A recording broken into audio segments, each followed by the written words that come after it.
Bismillahirrahmanirrahim.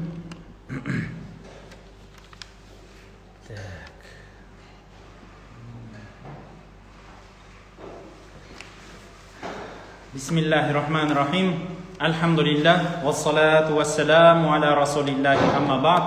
Assalamu alaikum wa rahmatullahi wa barakatuhu. Hürmetli bауырлар. Бүгін мен сіздерменен бір керемет тақырыпты қозғағым келіп отыр. Құран-ы Кәрімде Алла Тағала «Иннамал хаяту дуния лаибун» деп айтады. Алла Тағала бекер айтпайды ол сөзді. Бұл дүние ойын дейді. Бұл дүние ойын. Ойынға теңестіргені ғой Алла Тағаланың. Ондай болса, қазір енді ойын қылып өмір сүріп жатқан адамдарда өте көп. Ондай болса, бұл ойын болатын болса, мен сіздерге чит үйретейін. Чит дегенді білесіздер ғой, ойында арнайы кодтар бар, соны баспасаңыз ұтып кетесіз. Немесе енді ол чит емес, қалай жеңудің жолы. Немесе тақырыпты орыс тілінде әдемі шығады, наука побеждать деп. Жеңудің білімімен бөліссем дейді. Әлбетте бұл мынандай кітап, анандай кітап деп бәрін жинасаңыз үлкен нәрсе. Мен сіздерге Құраннан, пайғамбарымыз саллаллаху алейхи вассаламның жолынан қазіргі заманауи, қазіргі психологияменен бір көрсеткім келеді. Мынау дүние ойын екен. Ондай болса, осы ойынды сіз қалай жеңесіз? Сол жеңу үшін сізге керек болған нүктелер. Біріншіден, ең алғашқы нүкте орыс тілінде внимание дейді, көңіл. Көңіл бөлу керек барлық нәрсеге. Ұқыпты түрде қатты көңіл бөлу керек екен барлық нәрсеге. Ол сізге не пайда береді? Барлық ойынмен салыстырсаңыз да сол ғой, дұрыс па? Сіз егер бір ойын ойнасаңыз, оған көңіл бөлмей әшейін барлық кнопканы баса берсеңіз не болады? Жеңіліп қаласыз. Солай емес па? Дәл сол сияқты бұл өмір ойын болады екен. Ондай болса, барлық кнопканы қалағанша баса беру керек емес. Бұл өмірге бір адамдар мен бір-ақ рет келдім деп әшейін өмір сүруде керек емес. Бұл өмірге ұқыпты қарау керек. Сізге пайдалы нәрсені, сізге зиянды нәрсені көріңіз өзіңізге. Өзіңіз ақылыңызға таразы бар, сол таразымен өлшеңіз. Пайғамбарымыз саллаллаху алейхи вассаламнан бір кісі сұрапты: «Я Расулалла, маған осы шариғат туралы көп деген пікірлер айта береді, анау болады, мынау болмайды, мынау болады, мынау болмайды. Мен соның бәрін жаттай алмаймын. Соны бір ауыз сөзбен айтып бересің ба?» десе, пайғамбарымыз саллаллаху алейхи вассалам айтқан екен: «Да ма ярибука иля ма ла ярибука». Күмәнданған нәрсеңді таста да, күмәнданмайтын нәрсеңді ұстан депті. Өмір осындай тұрады. Сіз жүрегіңізге не нәрсе пайдалы, алға қойған мақсатыңызға не нәрсе пайдалы дейсіз, сол пайдалы. Және не нәрсе зиян, сол зиян. Немесе пайғамбарымыз саллаллаху алейхи вассалам тағы ереже бар: жақсы сөз сөйле, немесе үндеме дейді. Дұрыс па? Жақсы сөз сөйле, немесе үндеме дейді. Мағынасы. Бұны тәпсірші ғалымдарымыз айтады: жақсы сөзді айт, немесе үндемей тұр дегенді. Жақсы сөз ол парыз, сүннет, уәжіп, мұстахаб, мұбах сөздер екен. Осы сөздің барлығы жақсы сөз екен. Жаман сөз дегеніміз харам, макрух сөздер. Харам және макрух сөздер жаман сөздер болып саналады екен. Ендеше ғалымдарымыз жинап айтады: жақсы сөз, жақсы іс дегеніміз бұл сенің дүниеңе, дініңе, ақыретіңе пайдалы болған нәрсені сөйлеу және істеу. Сол пайдалы және дұрыс. Және керісінше, сіздің дүниеңізге, дініңізге, ақыретіңізге не нәрсе зиян, соны істеу не болады? Дұрыс емес болады. Ол бірінші нүкте. Яғни бірінші нүкте барлық нәрсеге көңіл бөлу. Пайдалы, пайдасыздығына және сабақ алыңыздар өмірде. Білесіз ба, мен осы өмірде бір нәрсе не қылғаным, егер жүрегімде бір сұрақ шығатын болса, сол сұрақты мен даусымды шығарып өзім қоям. Дауыс шығарып айтам мен. Былай деп айтам. Мысалы, енді бір мәселе де бар. Шіркінай, бұл мәселені қайдан тапсақ екен деймін да: «Я Аллахым, осы мәселені маған өмірден көрсетіп бер» деп дұға қыламын. Міндетті түрде соны көрем. Бірақ ол үшін ояу жүру керек. Бірінші ереже сол: көңілді ашып, ояу жүру керек. Екінші ереже: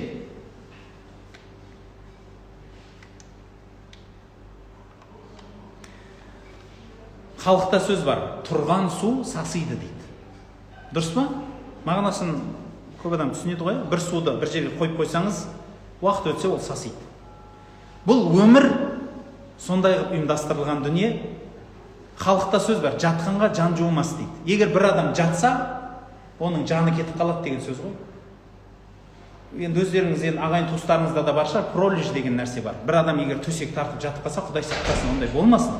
Ағайын туыстарыңызда егер төсек тартып жатып қалса, онда міндетті түрде ол адамның жамбасы ойыла бастайды. Жамбасы ойыла бастайды. Әшейін төсек, күніге жұмсақ төсекте жатыр, бірақ ол ойылады. Өйткені жатқанға жан жуымайды деп баяғыда айтып кетті да халықта сөз.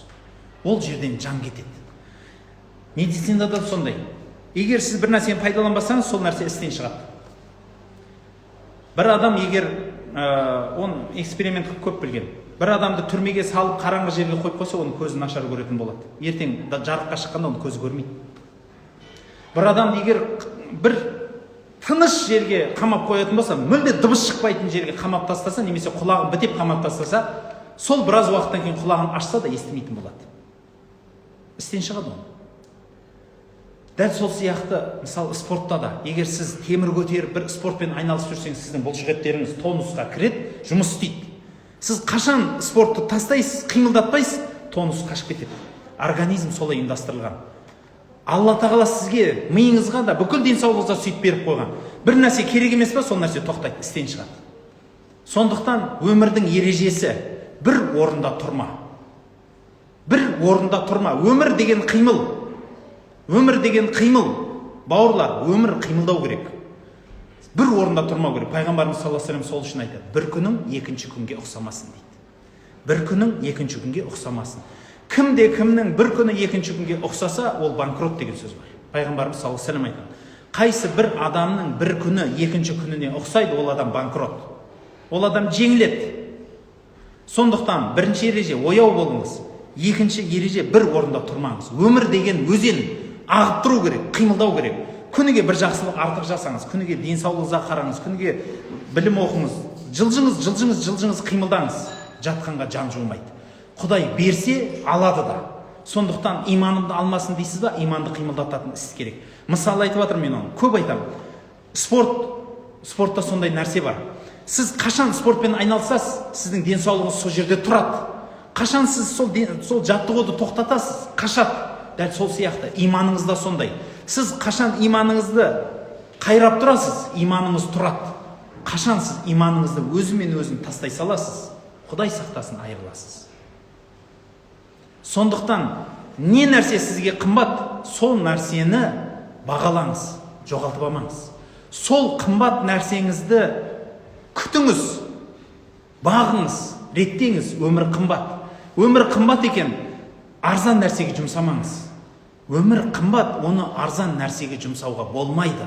Ешқашан бекершілікке күніңізді жұмсамаңыз, ертең өкінесіз. Не істеу керек? Қымбат дүниені табыңызды соған жұмсаңыз. Қазір қиналасыз, мүмкін жұмсағыңыз келмейді. Құранда айтады: «Уасбир нафсака ма'алладина». Қандай? Раббыларына дұға қылатын, тақуа адамдардың жанында отыруды, жүрегіңді, нәпсіні отырғызып қой дейді. Сабыр ет соған. Сабырлы болу керексің. Сол сабырлықпенен жақсы адамдардың жанында жүруге тырыс. Оны ұнатпайтын шығарсың. Ол сабырлы адам, ол жақсы адам, мүмкін сол намазхан адам, жақсы адам, мінезі тұйық шығар, тормыз шығар, Құдай сақтасын. Сіз жек көресіз ол адамды, бірақ ол намазхан. Бірақ ол жақсы адам, ол тақуа адам, ол дұрыс адам. Ондай болса, сол адамның жанында болуға өзіңді сабыр еткіз. Бұл Алланың әмірі. Маған арақ ішкен адамдар ұнайды, маған құмарпаздар ұнайды, маған ұрылар ұнайтын шығар. Бірақ егер мен соларға қосылсам, мен жәннатымнан айырыламын. Ал мен үшін менің өмірім қымбат, мен үшін екі дүнием қымбат. Онда мен не нәрсе маған қымбат, сол нәрсенен айырылмауым керек. Сондықтан өмір өзен, қимылдау керек. бірақ қайда қарай қимылдау керек? Сол қайда қарай қимылдауға үшінші ереже. План қойыңыз өмірде. Цель, мақсат қойыңыз және направление, жүретін жағыңызды біліңіз. Міне осы нәрсе сіз үшін міндет болып керек. Өмірде сонда жеңесіз. Жеңімпаздардың ережесінің үшіншісі мақсат және жүретін жол. Ол жүретін жол, мақсат қайда? Сізге пайдалы, сізге қымбат жаққа қарай жүріңіз. Сіз үшін құнды, сіз үшін пайдалы нәрсеге қарай жүру керек. Өміріңді басқа жаққа құрту дұрыс емес. Үшінші ереже сол. Төртінші ереже. Алла тағала бұл дүниеде барлық нәрсені өлшеп берді.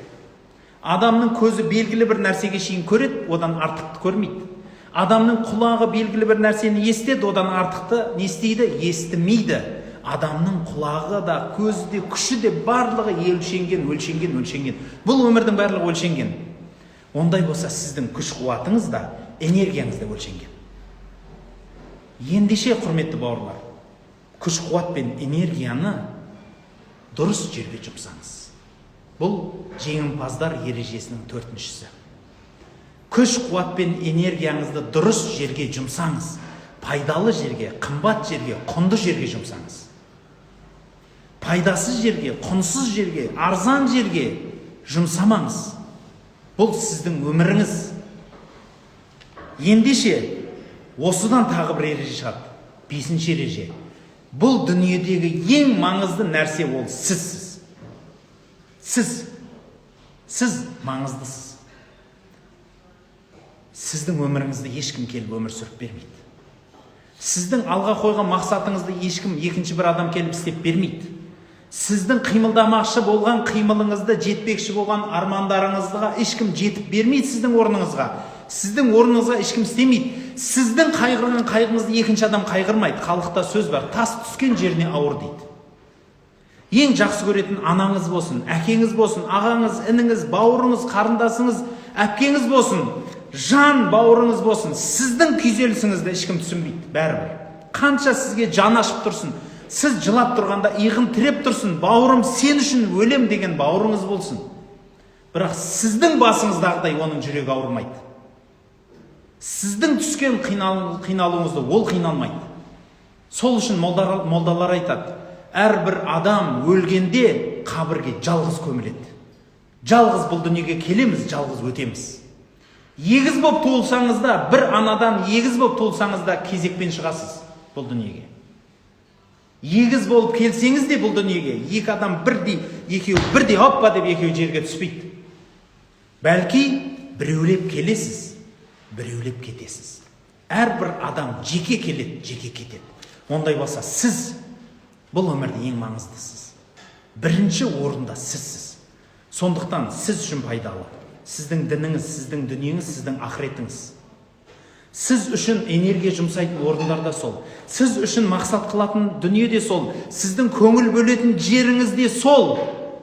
Жоғарыдағы 4 ереженің барлығы сіз үшін жұмыс істейді. Өйткені сіз осы өмірде жеңгіңіз келе ма? Осы өмірде жеңімпаз болғыңыз келе ма?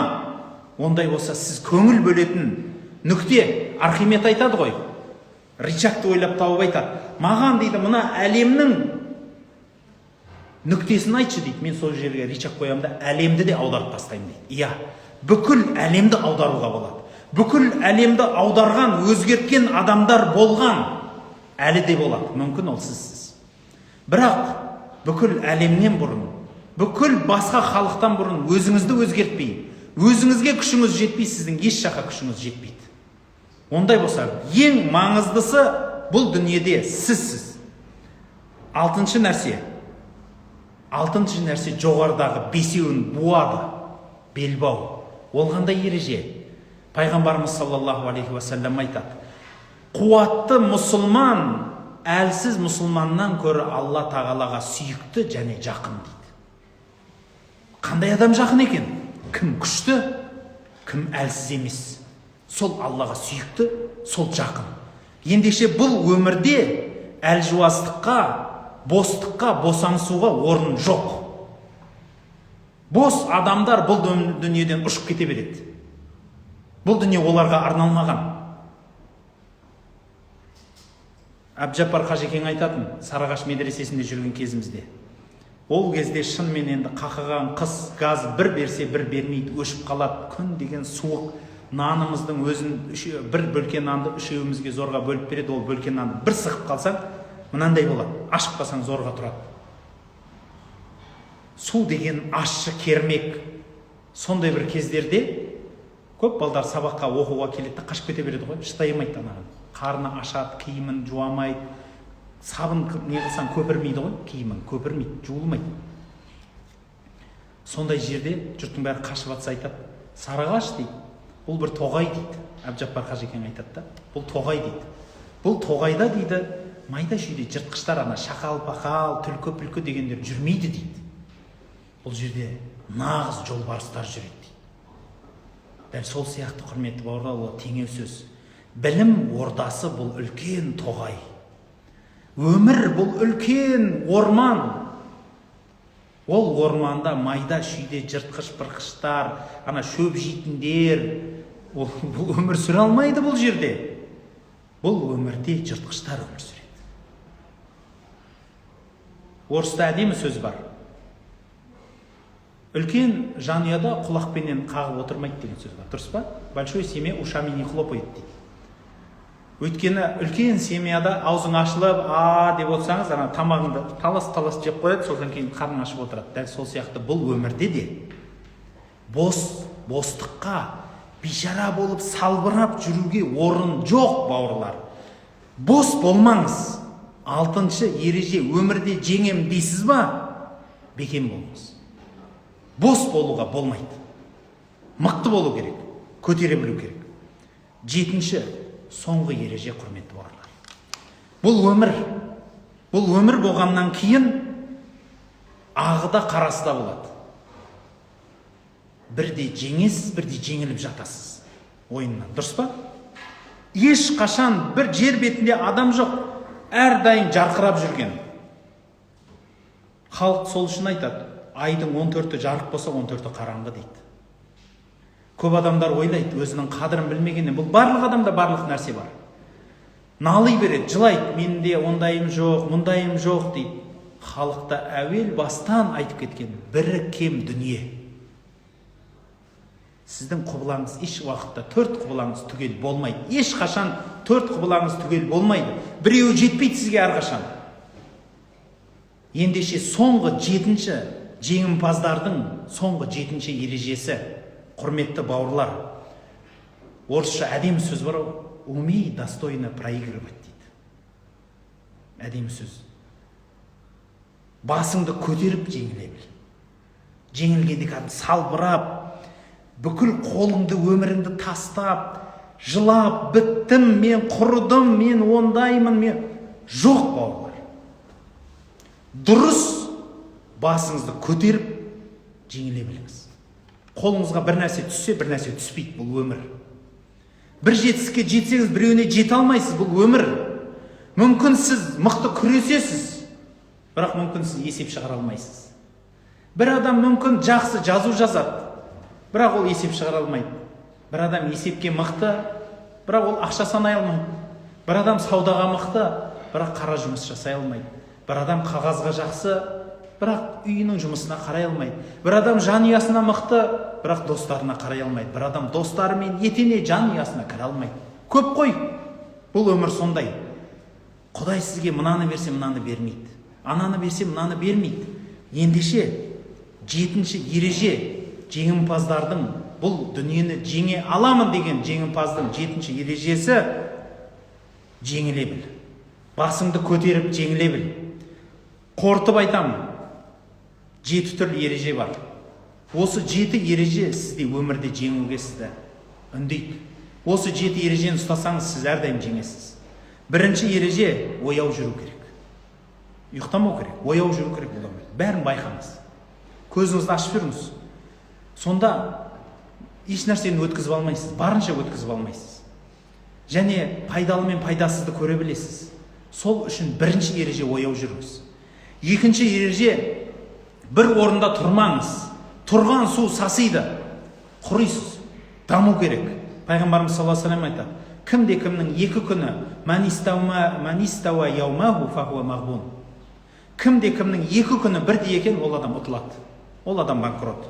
Үшінші ереже: Алла тағала сізге күш қуат берді. Онда оның барлығының саны бар, есебі бар. Күш қуатыңызды қайда жұмсау керек? Пайдалы нәрсеге. Төртінші: барлық нәрсеге мақсат қойыңыз. Барлық нәрсеге жүретін жолыңызды есептеңіз. Бесінші нәрсе: бұл өмірде ең маңызды нәрсе ол сізсіз. Сіздің жүгіңізді ешкім көтермейді. Тас түскен жеріне ауыр. Сіз үшін сіздің өміріңізді ешкім сүріп бермейді. Ондай болса, бұл дүниедегі ең маңызды нүкте ол сізсіз. Өзін өзгерте алмаған адам бұл дүниеде ешкімді өзгерте алмайды. Өзін жеңе алмаған адам бұл дүниеде ешкімді жеңе алмайды. Ал бірақ біліңіздер, бұл дүниеде не бір ұлдар, не бір қыздар өткен, бүкіл әлемді аударған, бүкіл әлемді аударып орнына түсірген не бір ұлдар, не бір қыздар болған. Болам десеңіз, солардай болу керек. Алтыншы ереже: бос болуға ешқандай орын жоқ, бауырлар. Бұл өмірде босаңсуға болмайды. Бұл өмірде мықты болу керек. Және жетінші қорытынды ереже: басыңды көтеріп жеңіле біл. Барлық нәрседен сабақ алу керек. Жеңілудің де орнын білу керек. Басты көтере білу керек. Ол жеңілудің барлығы бекер нәрсе емес. Сізге сабақ. Бұл өмірдегі барлық нәрсе сізге сабақ. Бүгін ақ, ертең қызыл болады. Ар күні көк болады, одан кейін жасыл болады. Сондықтан, құрметті бауырлар, бұл өмірге келген екенсіз. Ондай болса, сізге керекті болған, сіздің беліңізді бекем болатын үш сұрақты айтып кеткім келеді. Біріншіден, сіз кімсіз? Өзіңізге айнаға қарап айтыңызшы. Сен кімсің? Пәленшемін. Жақсы. Жауап айтыңыз, дауыстап айтыңыз. Содан кейін сен кім болғың келеді? Кім болғың келеді? Мен андай болғым келеді, мындай болғым келеді, мындай болғым келеді. Қойыңыз, армандаңыз, кім болғың келеді? Айтып болдыңыз ба? Онда соны біліңіз. Енді сол адам болу үшін сен не істеуің керексің? Сол адам болу үшін сен қойған, кім боламын деген қойған адам үшін сен не істеуің керексің? Айтыңызшы. Құранда айтады: лән таналул бирра хатта тунфиқу мимма тухиббун. Өзің сүйетін нәрсені Аллаға бермей, сен жақсылыққа жете алмайсың. Мүмкін сен өзіңнің сүйетін уақытыңды бересің. Мүмкін сен өзің сүйетін бір бостандығыңды бересің, басқаны бересің. Бірақ сен неге жетесің соның арқасында? Жақсылыққа жетесің. Құран жаттау үшін не істеу керек? Құран жаттау үшін сабырлығыңды бересің, денсаулығыңды бересің, уақытыңды бересің, өміріңді бересің, көзіңнің майын бересің, миыңды ашытып, деніңнің саулығын бересің. Орнына Құран аласың. Құран деген не ол? Құран деген бұл екі дүниенің шамшырағы. Екі дүниедегі сіздің шапағатшығыңыз, сіздің досыңыз, сіздің сырласыңыз, қияметтегі сіздің абыройыңыз, екі дүниедегі сіздің төбеңізден қорғап жүрген бұлтыңыз. Одан үлкен дүниеде нәрсе бар ма? Құрметті бауырлар, өмірдегі барлық нәрсе сіз үшін маңызды болса, онда жоғарыдағы 7 ереже бар. Сол ережені ұстанған адам ешқашан жеңілмейді. Бұл жеңімпаздар ережесін Құранда пайғамбарымыз саллаллаху алейхи ва саллям айтқан, көрсетіп кеткен, сахабалар жол жүрген ережелер. Бұл ережелер психология ғалымдары да дәлелдеп жатыр. Бұл ережені мен деген үлкен қолбасшылар, елбасылар дәлелдеген. Мен деген үлкен ірі, бүкіл әлем қымбатқа сатылатын дүние болатын кітаптарда жазылған ереже. Бір ауыз сөзбен осындай: өмір бұл ойын. Ондай болса, бұл ойынға тек жеңімпаздар ғана келеді. Жеңілістер, жеңілісіп, әлжуаз болған адамдар бұл өмірден жеңіліспен өтеді, бірақ оған ешкім жаны ашымайды. Сондықтан, құрметті бауырлар, 7 үлкен ереже бар. Соны сақтаңыздар. Соны ұстанған әрбір адам екі дүниесінің бақытын табады және барлық уақытта жеңіп өтеді. Осы нәрсені ұмытпасақ екен. Сауда саламат болыңыздар. Ассаламу алейкум ва рахматуллахи ва баракатух.